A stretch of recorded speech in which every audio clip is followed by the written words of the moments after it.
for now. Looks like we're about 1 minute over, and I want to make sure I leave plenty of room for questions. Um, I'm sorry if anyone can hear that banging in my office. The radiator is in some sort of a weird state of kind of on, kind of not on in our building, and it likes to clang like a metal on metal sound. So, um, well, without further ado, so my name is Michael Decker. I am the director of graduate student support here at the University of Idaho, housed in the College of Graduate Studies. And today we're going to kind of be going, into just a kind of a broad overview of how funding your graduate education works.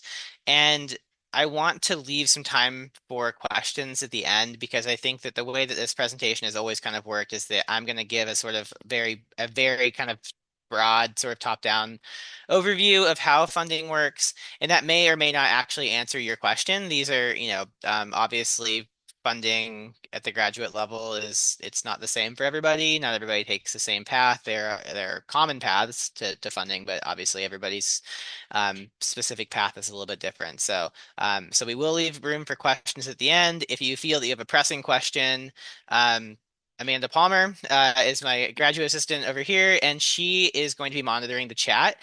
It's always best if just during the actual presentation itself, if you just plop any questions you have into the chat, and then Amanda, you can nudge me if you think I should pause for a second. So, um, but just getting going. Oh, it looks like we have a couple more. There we go. Okay. So just getting going. Uh, Here's a couple of just, kind of fast facts about funding your graduate education. So funding availability depends on the degree type and your work history. You're going to have to actively seek it out, right? It's not something that is necessarily just going to be handed to you in every situation. Funding is very competitive. There's no need-based funding at the graduate level. And that is, everything is, I'm not sure how you'd say it, but it's, in the form of grants or fellowships or assistantships, and we'll kind of get into what all those things mean. But the concept of sort of need-based aid doesn't exist. So these are things like the Pell Grant, right?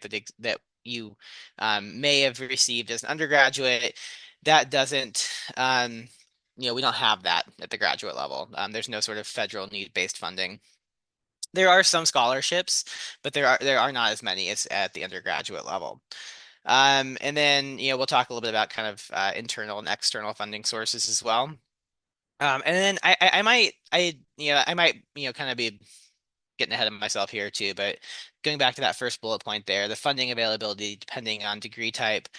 I do want to touch on that because you know we'll talk about how funding is often available for what's called like research-based graduate degrees or thesis-based graduate degrees. And there's a pretty big difference between, if you're going to do, say you're going to be an environmental science major, PhD, doing a thesis track, right? Which means that you're sort of undertaking a large, research project, and the kind of written product is going to be, pretty hefty versus doing what's called like the maybe like a 4+1 non-thesis degree or a Master of Natural Resources degree may have different requirements. The M&R degree, which is Master of Natural Resources, or the 4+1, those will all be self-funded degrees usually. There's kind of limited funding available for those. Whereas if somebody was going to do the thesis track PhD, I would always recommend getting funding for that because well, they're longer in duration, and they thus will cost more, and there typically just is funding available for that. Especially because since it's research based, you might be able to get onto a research assistantship, which is sort of based off of maybe like a big NSF grant somebody wrote, right? But we'll get into that more in just a second. So, um, it is possible to make it through your graduate program without paying out of pocket. Now, I say that it is possible, and we'll go back to that point that I made earlier, which is you have to be very proactive to get to that point. Uh, researching and applying for opportunities takes time. This is not something that happens overnight, right? So I think that typically people who get funding, people who make it through their graduate program without paying out of pocket, they start well in advance of their program actually starting.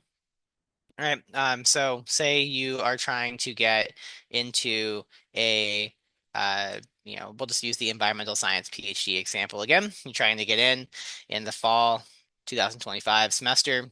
Um, I would say that you're already starting to run up against that deadline for funding, probably. Technically, the priority deadline has already passed for programs and you may be better suited looking at starting in the spring of 2025 if that was the case, because you have to, um, begin reaching out to potential faculty advisors. You have to, meet with, program coordinators to discuss what their funding structures look like. These things take quite a bit of time, but there are many resources, right? And we are one of those resources. The College of Graduate Studies, who I work for and Amanda works for, we are um, a sort of umbrella that can help you understand what that process looks like. So the way that we always, the analogy I always use for the College of Graduate Studies is that we're sort of like the federal government, right? We're the sort of umbrella that all of the states or the programs kind of fit within, right? And we can help you kind of navigate where you should begin talking to, different programs and who you should talk to and how you should go about that process, et cetera. Um, Understand how the source impacts the funding. So obviously, if you are, getting funding from different sources, those sources are going to have different sort of rules and regulations and stipulations, you know, clauses attached to, how it is that you'll keep that funding. So understanding that is pretty critical. And ultimately, in bold, we have down here, be a self-advocate, right? I think that people sometimes think that, you know, there's just some kind of like, automated meritocracy type state within graduate school where if you are the person who should get it, you will be the one who gets it, and that is true to a degree, right? I think you do have to have the credentials and you have to have the experience, but or the grades or what have you. However, ultimately I think that the people that we see be the most successful in terms of funding their graduate education and ultimately probably being successful within a graduate degree as well are people who learn to be self-advocates from the very beginning. And this means, being, staying on top of making those contacts with the people you need to make with, in the program and, finding the balance between like, nudging them and letting them know that you're interested, but not necessarily doing that too much. It's kind of a tricky balance to to find, but maybe, we'll get into that here in a little bit too. So, let's see what we got here. So, I want to go over assistantships. Assistantship is like the primary way that people pay for graduate school. I would say, I mean, I don't have the actual statistics, but I'd say that somewhere in like the mid 90%, right, of graduate students coming and funding their graduate school do so with a graduate assistantship of some kind. And so there's three kinds of assistantships. There is teaching assistantship, a research assistantship, and a support assistantship. Primarily, we see people on teaching and research assistantships.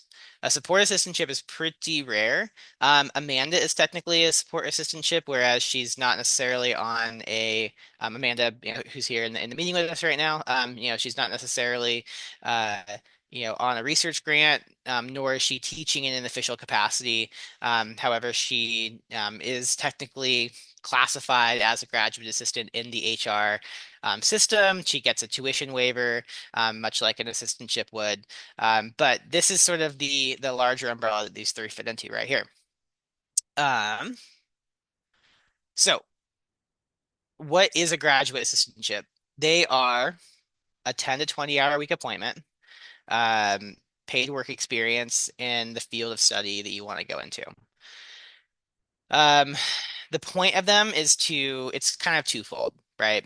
It's to provide faculty and university staff with assistance in carrying out special projects, tasks, teaching duties, etc. And it's also to get you relevant experience in the field that you want to go into. So for instance, a lot of folks want to go into teaching. Well, when you go into teaching, sometimes they want you to have had teaching experience. Well, getting a teaching assistantship is a great way to get that initial teaching experience, right? So you kind of come out with some like CV candy as well.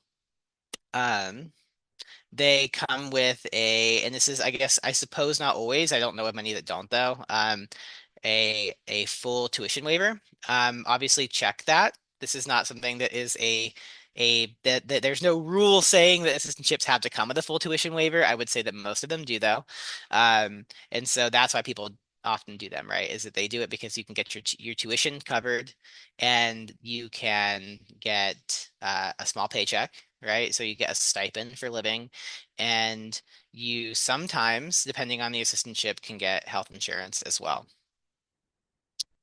So teaching and research assistantships, like I was saying, most of them are 20, most full time, what we consider a full time assistantship at the graduate level is 20 hours a week.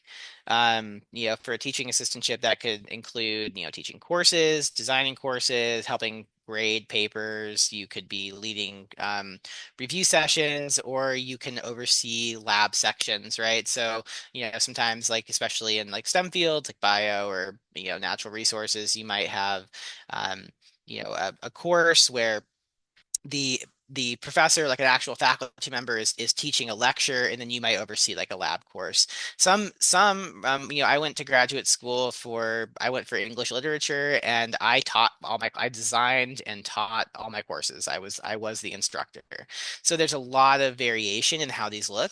And again, that's something to discuss when you're actually talking with the department about what sort of assistantship they offer.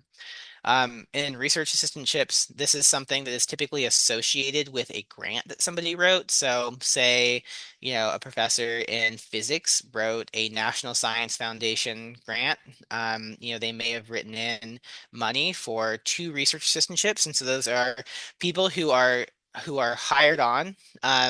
As RAs to perform a specific task associated with that research that they got funded for. And so what people often find with RAs is that your actual thesis and research project that you're going to be doing is associated with that grant that you were brought on to work on. And so these are great because you get to focus on your research entirely. However, there is sometimes a little bit there's like a little less agency in it. Not always. I think that it depends on the grant and on the faculty member that's overseeing you, but sometimes there can be a little bit less agency because you are associated with the specific deliverables of that grant. So these are just things to keep in mind as well. But yeah, some of the things we have down here is like, lab work, stats modeling, grant writing, it could be any level of bench or lab work, or field work, right? Uh, Graduate assistantships. Okay, so obviously lots of variation. Stipends range from, and this is kind of um, you know, w- our minimum here at UI. I also want to point out too that in the way that we pitch this session, and I think it's best if we look at this as like this is an overview to just funding generally at universities, and so we have 10 to 35K here because there are some out there that are like really, really low. 10K obviously is not a livable wage.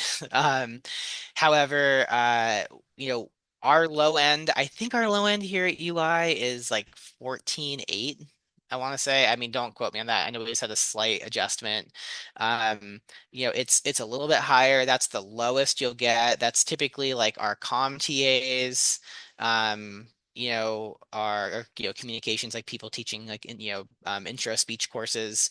Are somewhere on that lower end. Whereas if you're going into a STEM discipline, I know some of our like our natural resource majors, you often see it higher up in the 20s, and then sometimes we see some that are up in the 30s as well. And those are usually not teaching assistantships. In fact, I think that they're probably never teaching assistantships. Those are likely research assistantships that were brought in on a grant that wrote that higher amount into the structure, into the actual budget of the grant. Uh, so like I mentioned, tuition remission, which is just they'll cover your tuition. So even those lower end ones, you'll at least get that, right? You will, so even if you're on a communications TA-ship, maybe we often see like our history majors or some of our theater majors, right? We'll do communications teaching assistantships. You still get that tuition remission, or there's a couple different words that we use for it. But that's kind of like the thing most people are kind of going after.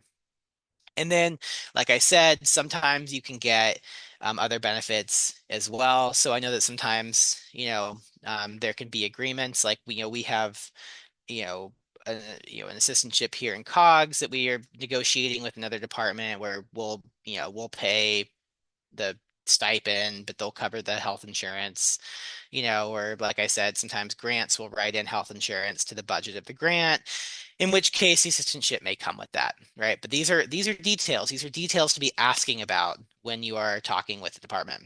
And there is no, also, I want to say too, going back to being an advocate for yourself, these are good things to ask. These mean that you're asking the right question. As somebody who has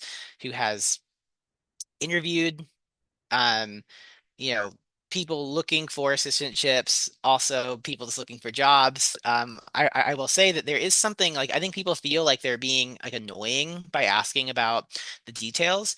I think it's a good thing when people ask about the details. I think it shows a level of engagement that you're thinking about the position, right?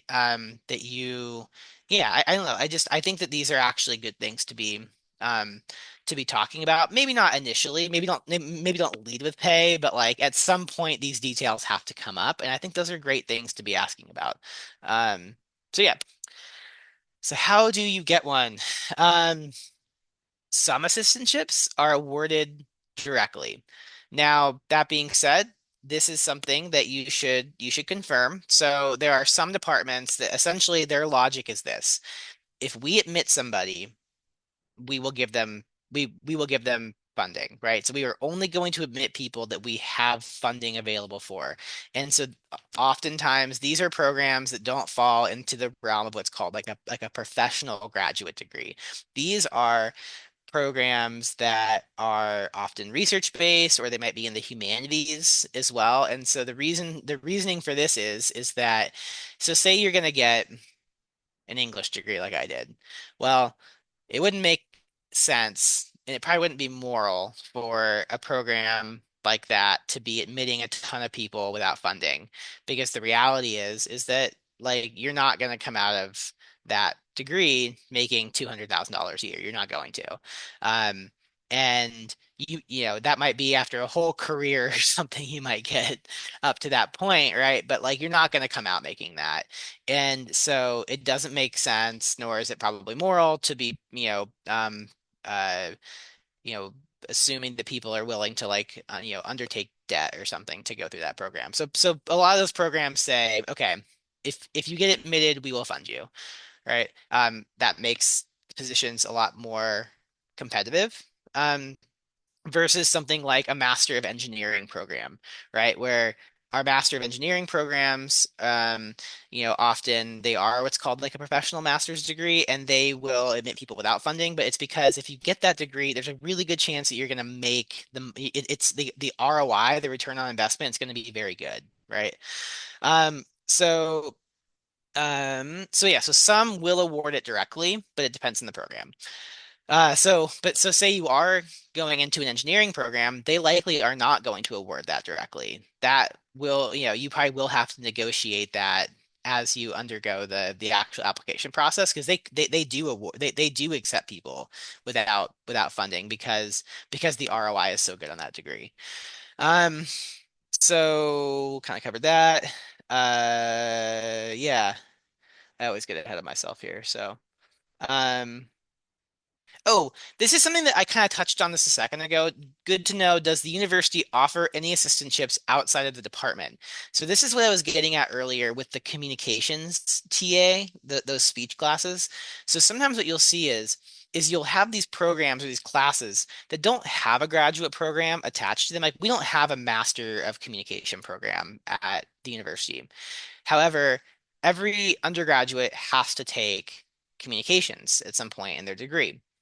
So the communications department has a certain number of assistantships they often offer to programs that don't have as many assistantships. So like this is like history or anthropology or some of those programs that are smaller and don't always have funding associated with it. A lot of our TA or a lot of our graduate students that go through those programs and get funding will actually get their funding through communications, right? So there's and that's kind of like the most common one I can think of, but there are a few examples of that, and it is good to ask if something like that is available, or if there are sort of pipelines between.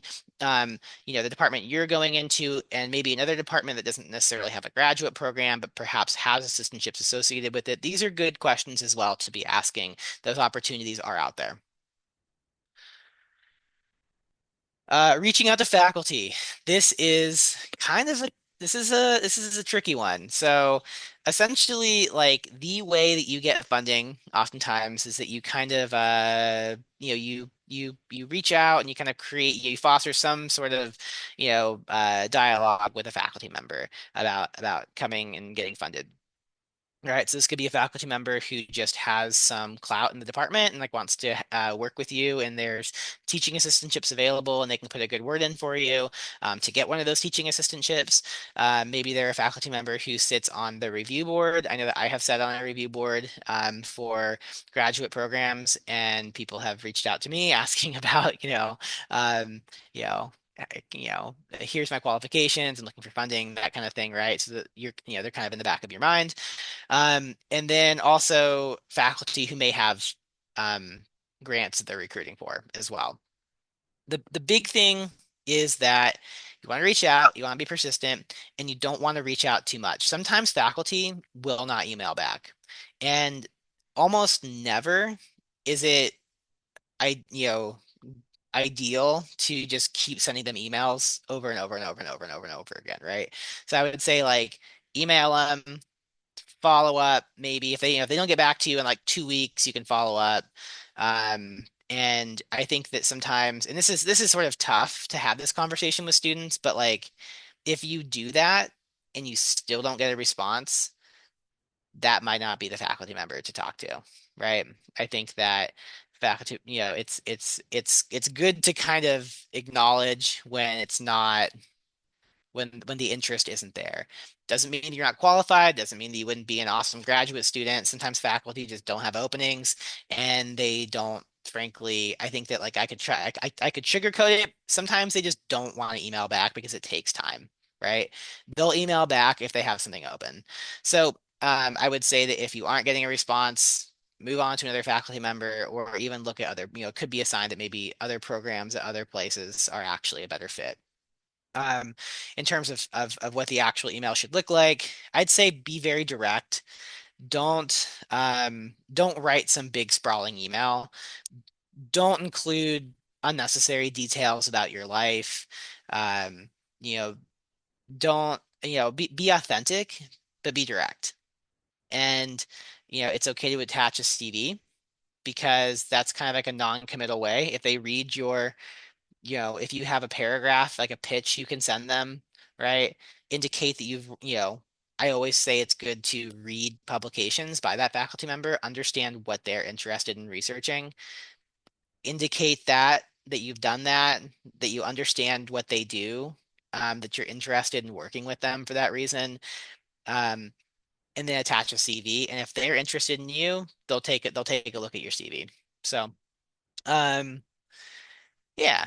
So that's, there's no like secret sauce to this, but I'd say like, the things that I see that people do that are wrong is like they'll send a novel. Don't do that. They'll start talking about like something in their life that is, some adversity that they've gone through. Um, that's fine, maybe at some point, but probably not for the initial interaction with them. So, yeah. Um, okay. So let's just say you go through all of this and you get an assistantship, and that's awesome news. But what do you do now? Make sure you read your offer letter super thoroughly because as you may have known just from this overview I'm giving you right now, there's a lot of details, and you want to make sure, like, if you need certain things, you've got them, right? So, like, what's the pay? Does it come with health insurance? How many hours a week am I expected to work? Is it a 9-month appointment or a 12-month appointment? A lot of assistantships are only for the academic year, right? But sometimes certain research assistantships may be a 12-month appointment. So that's something to keep in mind. Am I going to be expected to work over the summer? Those kinds of things. Um, is it paid all at once, right? Or is it biweekly? So sometimes if you are on certain special appointments, it may maybe the pay distribution is different than a standard biweekly pay distribution. Uh, and then the other thing too, and this is for people who are looking at going elsewhere who might not be in Moscow right now or looking at coming to Moscow, do some research on cost of living and look at what your stipend is and and do a little bit of cost analysis ratio work, right? Like what what might be a lot of money in one place is not a lot of money in another place. Or say you get a $20,000 stipend to UC Berkeley or something. I'm sure that they have a higher. Let's say you get a $30,000 assistantship to UC Berkeley, and you get a $22,000 stipend to University of Idaho or University of Montana, right? That's probably going to go a lot farther. The lower assistantship pay is probably going to go a lot farther than that slightly higher assistantship pay in somewhere like the Bay Area of California or like UCLA in Southern California because cost of living is so high. So there's this sort of analysis you should do in relation to cost of living, because oftentimes the point of trying to get this funding is to avoid taking out loans or getting into a financially tricky situation. And often assistantships are not paid that much, right? You are kind of you know it is not career pay, right? And so I think that having a degree of transparency about that and just encouraging you to like really look at like both how much you're getting and also where you're going to be living is something that people should really be considering. So external funding options. There are external funding options. And so these come in the form of grants and fellowships, pretty much grants and fellowships at the graduate level, and primarily fellowships. So uh, let's see here. What did I put here? I would say that you should apply for multiple, but you shouldn't apply for so many that you're just like trying to play a numbers game at that point.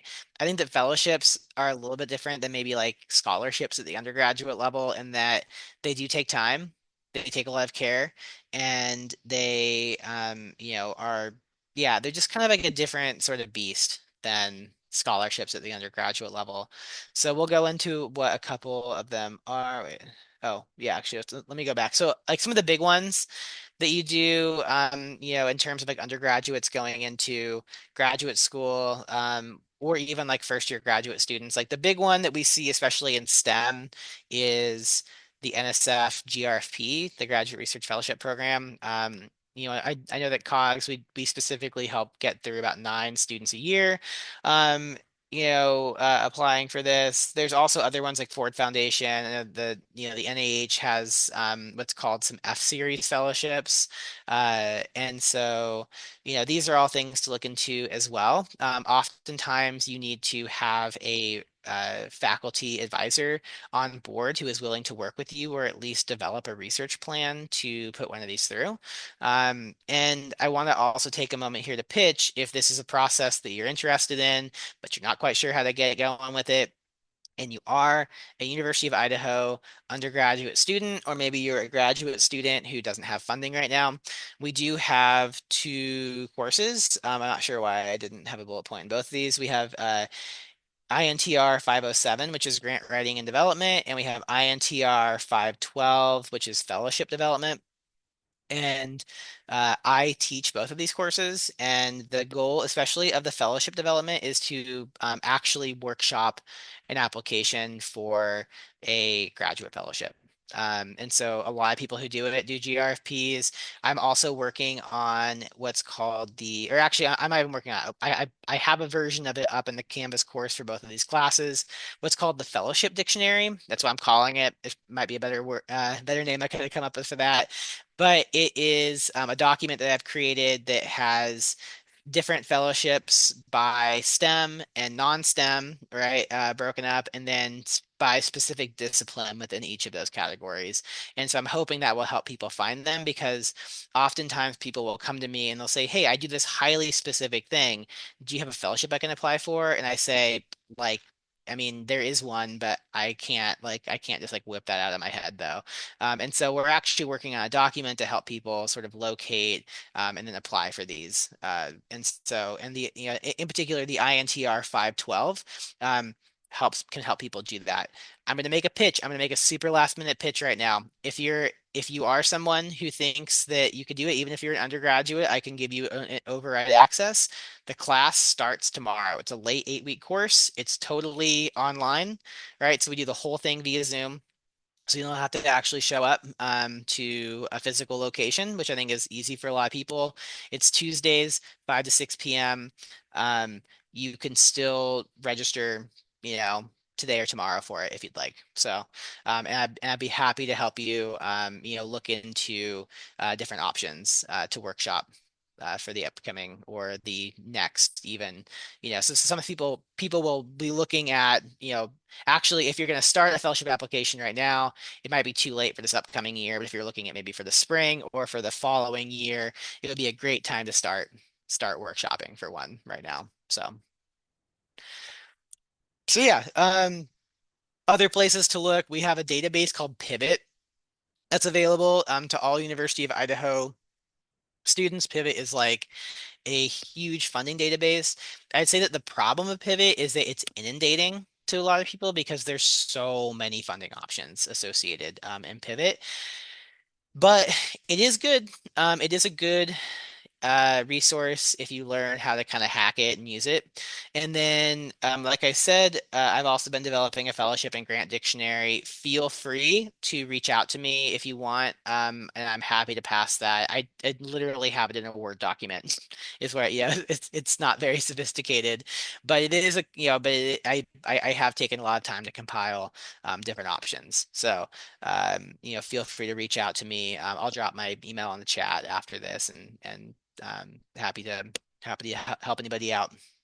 So, um, there are some institutional scholarships that are available. Uh, I would say that might be slightly deceiving wording. There are often lots of departmental scholarships, not lots. There are departmental scholarships available. Um, not a lot exists at the sort of top-down level, actually. There will be sort of these, pools of money that the different departments have that they can give out. Again, that's something to talk with your department about. We often don't have much information on those here at the university, but it is good to make you aware that they are out there. Um, and then, I also want to make a pitch here too. There are lots of, so say you are somebody who gets a 9-month appointment for your assistantship, but you do need to continue to get paid during the summer. There are lots of summer funding options as well. I know that when I was in graduate school, I would do a summer TA-ship. It's something that you often have to apply separately for. So I would, and they're often limited, but I would TA over the summer. I just helped a student uh, get what's called the CDIL fellowship here on campus, and I actually just got a text this morning hearing that they got it, which is huge news. CDIL fellowship it's an archival fellowship through the library that provides a summer stipend and research funding for students, and there are lots of little opportunities like that. And I'm, also, happy to help people kind of locate and find those if you need to kind of piece together some summer funding. That's sort of secondary, obviously, to your primary funding, and I would worry about that maybe after kind of getting in and getting your primary funding sorted. But those options do exist, and those do exist, through the university as well. So yeah. Um, Other sources to consider, obviously there's military assistance if you are somebody who has met the qualifications for the GI Bill, if you're a vet. I would say sometimes people will reach out to us asking about VA benefits, and I don't even touch that because it's very complicated, and we have a Veterans Affairs office. And you can reach out to them. Here's their information right here if you are somebody that's interested in VA funding. Uh, Also, I think that what we see a lot of times, so say somebody is in natural resources, you're working for a federal agency, like the Forest Service, or maybe a state agency like the BLM, or I guess BLM is technically federal, but maybe you're working for like a state BLM agency or something. We'll see that there is sometimes employer assistance available. So your job will pay for you to go back to school, especially if you're on those like I'm very unfamiliar with the federal work designations, but you're on like the GS system or something, and you've hit a plateau in that, and you need to get a degree in order to get farther. Sometimes there will be employer assistance to help you get that degree. We also see this oftentimes people who work in engineering firms or work in software development. Their companies will pay for them to actually go back and get advanced degrees, and so that's also an option. And typically we see people doing those what I mentioned earlier, those professional master's programs in particular, right? So these are often non-thesis degrees that kind of focus heavily on sort of employable or job skills, rather than somebody who would go into sort of capital R research or something, right? So um, and then, yeah, there's obviously paying out of pocket, which I know some people can do and some people can't do, and so that's a thing that we can unpack, and but I fully acknowledge that's not an option for some people, and I'm very sympathetic to that. And then some people do get part-time jobs while they're in graduate school, but I always recommend being really careful with this. Again, I don't like seeing people get into sticky situations where they're overcommitting themselves. I think that graduate school is a time to learn. I think that to learn, you have to have time. And I think that if you are sort of leveraging your time outside of that graduate program, that it's hard. It's hard to be absorbing the information in the way that you need to. And so I always tell people who, are like, oh, I'll take on the part-time job and I'll have an assistantship and I'll be doing my research. And I'm like, honestly, like just to be like a real person with you right now, maybe it's not the best time to do a graduate program if that's the situation you're going to put yourself into. Because I just don't like seeing people be there. I like seeing people, be here and learning and present and successful. And so, obviously that's a case by case, and I'm always happy to help people sort of, understand those things as well. So if you are sort of trying to piece it together and you want to talk at some point, again, I'm a great point of contact. Happy to talk to you about it. Um, Other sources, there are loans available at the graduate level. Um, and people often, patch together some of that cost of living through loans. I always say just be careful with it. Obviously we don't want to see people getting into bad situations where they've taken out unsustainable amounts of debt. And also please be careful with private loans. I think that private loans are, often not the best route to take.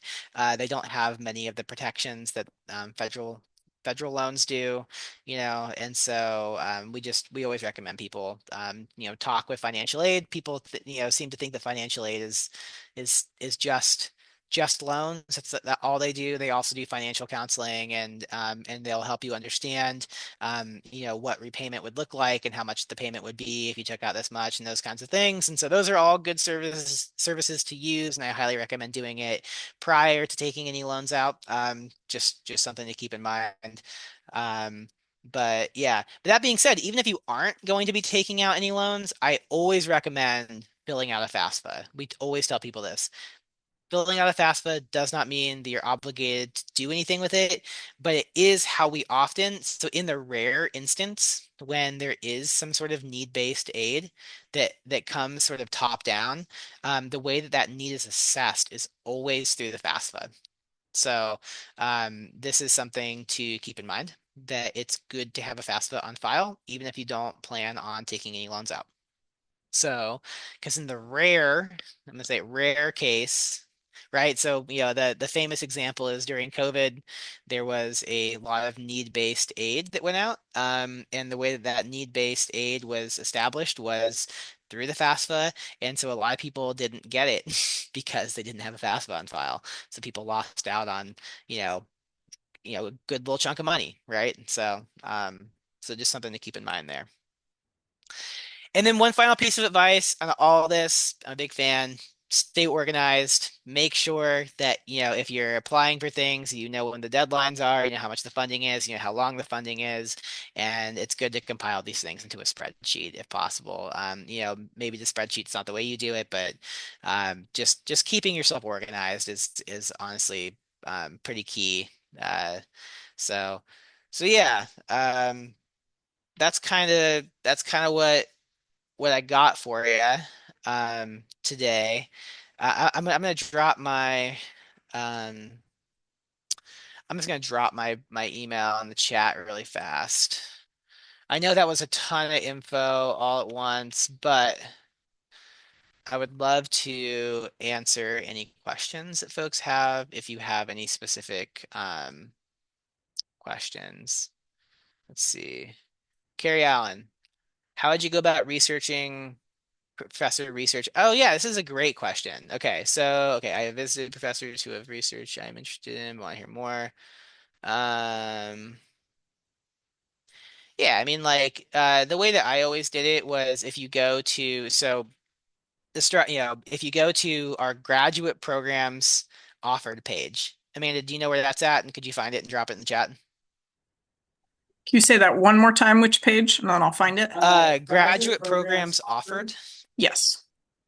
Yeah, I don't know if you can tell, we have a wall, but there's no ceiling to the wall, and so when I talk, you can hear me through through Amanda's computer. Okay, so um, you go to this graduate programs offered page. It's our graduate admissions offered page. Here it is, and you click on any program, and you can get to the specific program page from there. On every program page, there is a faculty tab.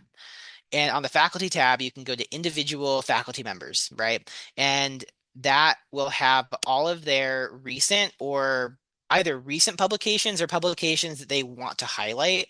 And so oftentimes faculty members, like if there's something that they want people to know that they do, they will highlight that, right? So maybe that faculty member has 100 publications out there, right? And maybe it wouldn't do you a lot of good to be reading a publication so say like they've been around for a while and they had a publication come out in like 2001. That might not be the most relevant thing to read, actually. It would probably be the literature that they're highlighting on their faculty bio page on the program page, right? So I would start there. So the way that you can kind of access this is to go through this program's offered page, go to the actual website for the program, click on the faculty tab, and then look from there. Um, so yeah, so that might be better than like just throwing it into Google Scholar and like getting whatever their most cited paper is, which might be old and might not be what they're researching currently. So it also will have their contact information there too. So yeah. Can I explain the difference between a grant and a fellowship? Yeah, a grant and a fellowship. I would say that a grant is often it's an award that's based on a specific project, right? It has specific grant deliverables, and it's often highly collaborative, right? So there's different people who kind of get brought into a grant. And the funding is primarily to achieve the deliverables of that grant, whereas a fellowship is often an investment in you, right? So the Graduate Research Fellowship Program through NSF, they fund scientists, they don't fund projects. Now, they want you to have a research project on file because they want to see that you're going to be doing something. But the thing that they're actually funding is you. And the funding isn't actually tied to any specific deliverables that need to be achieved because they gave you that money. They just want you to have space and freedom to develop as a scientist, right? And that's what we often see. So like say you get like in the humanities, another, thing is that they will have like writing fellowships. And so the writing fellowships will literally be like, hey, we're going to give you some money and maybe we're even going to give you like a cabin or something. Sometimes like there will be these really cool writing fellowships where like we'll put you up in like a fire lookout tower or a cabin or something, and we'll give you a stipend so that you just don't have to think about anything while write this stuff that we want you to write, right? So that's kind of the biggest difference is that there's often very specific research deliverables attached to a grant, whereas a fellowship doesn't really have that. It's more of a general investment in you. Does that hope that makes sense? So. And there's some minutia that like is specific to that grant or that fellowship, but I'd say that's kind of like an overview of what makes, yeah. Yeah. So a lot of these graduate how-to workshops are during my class time. Can I make an appointment to come in, talk, and learn more about how grad school goes? Absolutely. Yeah, totally. Yeah, I'm just gonna drop my email in here again. Wait, or did I drop it in here already? No, I did not. Let me just throw it in here. Super happy to meet up. We can meet in person. I often hop on Zoom appointments too with people, if you just need like a 15-minute, 20-minute Zoom appointment to like talk about next steps or something. So, yeah. Do you have any information on kind of funding for Moss? What kinds of assistantships do you know there? I'm going from one college education from undergrad to different college CNR, both within UI. Can I get funding from that from both colleges? This is a really good question. Okay, so Moss sometimes has funding. The way that I've seen it work though is there's no like general funding. There's no like I don't I don't think they have any assistantships that we like allocate to them. However, I have seen people work with I think her name is Carla who runs Moss. I've seen people work with Carla or with other faculty members down on Moss to write a grant or a funding source to fund them. That's almost always how I've seen that work though. Um, Now there's nothing wrong with getting an education assistantship to fund your Moss studies. However, you'd have to locate that assistantship. Yeah, that one's kind of tricky. I have seen Moss students get funded. It's not unheard of. It's just, again, it's people who are like working with that program to do it and usually working with a specific faculty member. And I wish I had a better answer for that, but it's like I've probably seen like, and this is not, there's no, like, this is not a statistic I'm pulling that is like real, but like I would be like, I've seen like 15 to 20% or something of Moss students maybe get funded. Um, so yeah.